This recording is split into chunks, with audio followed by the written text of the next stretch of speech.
So my last video that I posted on YouTube got a lot of views, and I wanted to follow up because a lot of people been asking questions regarding to the video with the Aftercare, and I want to respond to all those questions. So I've been writing responses every day pretty much, but I wanted to record the video to follow up with that. So I tattooed my apprentice, and she actually works at a shop as a tattoo artist. So I did a tattoo on her leg, and it was in the end of the summer. It was very hot, and we used second skin on the tattoo just to see how it's gonna heal. But I want to explain to you a couple things. I put a second skin the first day, and sometimes when you put it on, it gets a lot of buildup. So the plasma builds up, especially when it's hot outside, and she couldn't keep it the next day because it was uncomfortable. And it was also on the leg, so blood was rushing to the space, and she couldn't sleep. She took it off the next day and she washed it. I'm gonna follow up with this with the footage. I have some videos that we took on a phone along the way, so you'll see. It might not be the great quality, but you'll see the process that it took us 10 days to do for the completely heal, and I'm gonna explain each single step. It was very hot outside. It was around like 90 degrees, and she got a tattoo done. We covered it with second skin, and the next day got a lot of buildup. So she took the second skin off, and she washed the tattoo and put a new layer. But it was still very hot, so it got more buildup, and it was very uncomfortable. So she had to remove the second piece a day later, and then she didn't put anything on it after. So the tattoo got a little scab in some spot, and I want to explain to you the process, like the best process for the healing. So some people live in a different climate, and some people live when there is hot in the summer or hot a whole year, and some people live in like when it's cold. So when it's colder and you get a tattoo, especially black and gray tattoos, it doesn't get much plasma when tattoo is done. So when tattoo gets covered with the second skin or Saniderm, you can keep the wrap for 4 or 5 days. But if you leave in a warm climate, sometimes the tattoo, or especially when tattoo is color, it can get a lot of plasma buildup underneath. And especially when tattoo is big, it might be very uncomfortable to walk around with that because you just have a pouch that has like a lot of ink or some liquid underneath, and it can be leaking. You can buy a piece and you can remove a first piece and reapply another one the next day. But you need to wash a tattoo really well. So taking off the second skin, you go in a shower if you can, or just do it in a sink, and you have to peel it off from top or bottom very, very carefully. Don't rip it off because it might hurt the skin or like leave the scar. So you just peel it very gently under running water, and then you have to wash the tattoo with the soap and water really well. A lot of people, they're afraid to touch the tattoo because it's an open wound, but you need to wash your hands, and you need to wash the tattoo like you're washing dirty hand. So you wash it like this, not just like slap or anything. Don't be afraid. The ink is under the skin, but if you don't wash the top layer, it might get infection. So you wash it and then let it dry it with a towel and let it dry for about 20 minutes. To get it air dry is the best. And then you can reapply the new layer. Why I tell to do an air dry? Because if you try to apply the second skin and the skin is still wet, it's not gonna stick to it. So it might rub off or come off, but when the skin is dry, the second skin has a glue and it'll just grip to the skin really well. So you put a new layer and you keep it for 4 days. And 5 days is about a span of the skin to get a new layer. So the skin will grow a new layer underneath. And once you peel it off, your tattoo will be completely healed. That's as simple as it is, but a lot of people can mess it up. And I also had questions of people saying, oh, hey, like after I took a second skin off, the glue stayed on my skin, or some people can have like a little scarring. Well, everybody has different skin, and some people's skin is sensitive. So you put in something with the glue that is like, it's medical grade, but it's still, once you peeling it off, you can rip part of your skin and it can leave a scar. Or some people get a reaction on the glue because not every brand follows the FDA, or they follow all the regulations, and some brands are made outside United States. So sometimes people get reaction.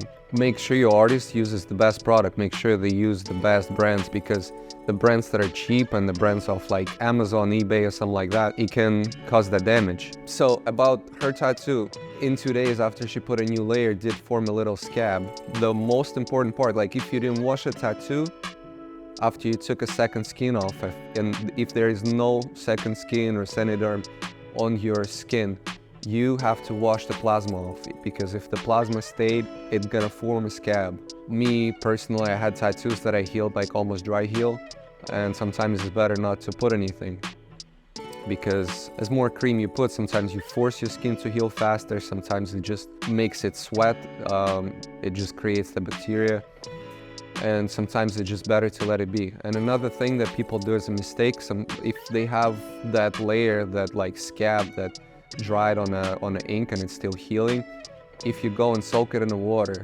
you're gonna make your skin softer and it's gonna pull out that chunk, and it can create the scar in that area. So no swimming pools, no soaking in the bathtubs or any spas or any like saunas and stuff. You just have to let it be, and it might take like a week, it might take 10 days for it to come off. Just let it be. And then another thing is the gym too, like when you work out at a gym with a fresh tattoo, first you stretch the skin, and if tattoo is still healing, there's a layer of the skin where the ink got in. The ink is there, but it didn't form those capsules around the ink particles, so it can bleed through. Like you can work out, you stretch your muscles, and you can stretch the ink under the skin. She left it be, and tattoo healed great. I'm gonna follow up with the pictures and video, and you're gonna see it. But that's the process. I just want to explain it because a lot of people have questions. Even I record the video like this, people will still find a way to fuck it up, and I want to be as clear as possible and as short as possible. So you just go watch this video and make sure your tattoo heals great. So my name is Brooke. I'm actually a tattoo artist here at First Class with Mikhail, and had the pleasure of actually getting a tattoo with him earlier this summer. It was it was actually like the first color, like hyper realism tattoo that I've ever had. So the healing was especially different than the other tattoos I have, and I'm pretty experienced at this point with healing my own tattoos as well as with my clients. But what's different and most important with color realism tattoos and really all tattoos for that matter is keeping it clean and keeping your skin hydrated. There's a really fantastic new thing that a lot of tattoo artists are using now called Saniderm, the second skin. You've heard that name thrown around. Mikhail's talked a lot about it. It's what we use here in the shop, particularly because it works really well in the initial stages of healing after a new tattoo.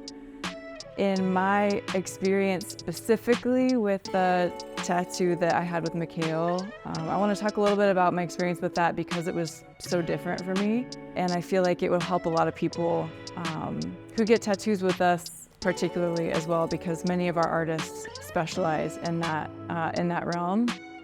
So with my tattoo, we did use the Saniderm, the second skin, and because there was so much trauma to the skin and so much color applied, there was a lot of plasma and ink buildup under the bandage almost immediately. It was summer, so it's like 90 degrees outside, it's hot. I'm walking around on it, like just getting from the shop to my house. I commute with the train. By the time I got home, it was already leaking, under the bandage. That is pretty normal. Like, it can happen depending on how big the tattoo is, how much color has been applied. But if that does happen, you want to make sure you drain that and it's not just pooling up under the bandage. Because one, when it does leak, it's kind of gross. You're getting blood all over the place. But also you want to try and keep that, you want to just manage the amount of liquid that's under the bandage. In my case, because it was pooling so much, I ended up having to take that first Saniderm off so I could wash the tattoo completely. And then what's really important when you reapply the Saniderm is that you dry it. So washed it, I let it air dry, and then I applied a new layer of second skin. My dilemma, however, is I'm similar to a lot of clients Mikhail's talked to about this, is I used kind of a not an off-brand second skin, but I have one at home that I use called Tegaderm. I used that for a few days after that was my second layer, and it was very uncomfortable. My skin dried up underneath, it felt really tight. So I ended up taking it off after a few days and then let it just dry heal on its own. You know, I'd be washing it twice a day, I'd be moisturizing it, but it did build up some scabs during that process because I didn't have the second skin on. To help mitigate like any type of infection, you know, I'm making sure I'm keeping it clean, I'm not wearing tight clothing so the scabs aren't being rubbed off, but that was definitely a new learning experience in terms of healing color realism tattoo, where there's a lot of plasma, a lot of ink, a lot of trauma to the skin, and kind of managing how those scabs form and making sure that, one, the tattoo heals well, but also that I'm preventing any type of infection. So yeah, I really wanted to share my experience with healing my tattoo with Mikhail because it's something that a lot of people don't really talk to you about, and I think it's just really informative to know the different types of healing processes, what's normal, what's not normal, and that we are always here to help if you got questions. And another important part I tell everybody all the time, the sun is a killer for a fresh ink. Hyperpigmentation. If you see sometimes your light colors that has white in it, if the tattoo is fresh and the skin is not fully healed, it can get some brown spots, or it can get completely brown. It's called hyperpigmentation because your skin layers, it takes about 3 to 6 months to get fully developed to the level it was before you got tattooed. So if you go in the sun within that period and you have melanated skin, like you get the sun really easy, you get tan really easy, your ink might turn a little brownish. It'll go away. It can take a year. If you tattoo over with the same color after it's healed, it will go away. But be careful with that. And another thing, like you can fade your ink so easy when the skin is still fresh. You need to wear a protection layer, you need to get a sleeve from Under Armour or something like that. I tell that every single person, especially for the color tattoos, sun is a killer for color tattoos. If you want a good ink, if you want to wear good ink for the rest of your life, first half a year is the most important time. You cannot mess it up. Once that time passes, if you go in the sun, nothing's going to happen to your tattoo. It might fade a little bit, but enough layers of the skin on top of it will protect it. But if the ink is still fresh, it might look super bright when it's healed. It might look amazing, but you go on vacation, you go in the sun, tattoo is going to be 40-50% faded right away, right after vacation. You're going to lay in the sun every day for a week, and you have to go and get tattoo touched up. Be aware of that because you're investing money, you're spending a lot of money in a session. Not only that, your tattoo artist sits with you all day. It's our sacrifice. Like I sacrifice my life. I sit with clients all day, 5 days a week. I put so much effort, so much time into it, and somebody can go and mess it up in a day, in a week, whatever. And they come back, and it makes me upset. It disappoints me because I've been working in the industry for 16 years, and I want to see great results. I want to see people that go and then they show my work and everybody is like, wow. And I hear it all the time, you know, it's crazy, but any day that I'm free or I'm doing something else, I'm outside the shop, I'll bump into somebody. Every day, happened in the past 6-7 years. I'll bump into somebody that knows me, that got tattooed by me. I can be anywhere in the city. Just make sure you take care of your tattoos. But I'm gonna dive into questions that people ask me under my YouTube video. I really wanted to do a video about it because I'm just tired of responding every single day, and there's like new comments. I think YouTube algorithm, it picked it up, and when people type on the Google or YouTube Aftercare with a second skin or Saniderm, my video comes up as first. And a lot of people, they don't like watching the whole video, so they start writing questions, and I have to respond to all these questions because I feel responsible and I want people to have the best care. So I'm gonna go into all the questions from the top to the bottom, and I'm gonna respond to them, so make sure you follow up.